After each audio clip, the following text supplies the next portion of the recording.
कहत जमाना के देखा दी सीना फाड़ के। केहू पागल कही केहू आशिकाना कही, आज हम कहतानी कल जमाना कही। अरे तू भले केहू और के हो जा, लेकिन हमके लोग तहरे दीवाना कही। दिल में निशानी रखले बानी तोहरा प्यार के, कहत जमाना के देखा दी सीना फाड़ के।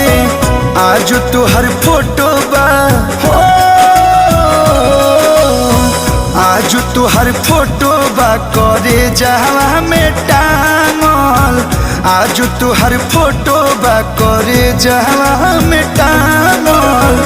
यही से दीवाना तोहर भइल बा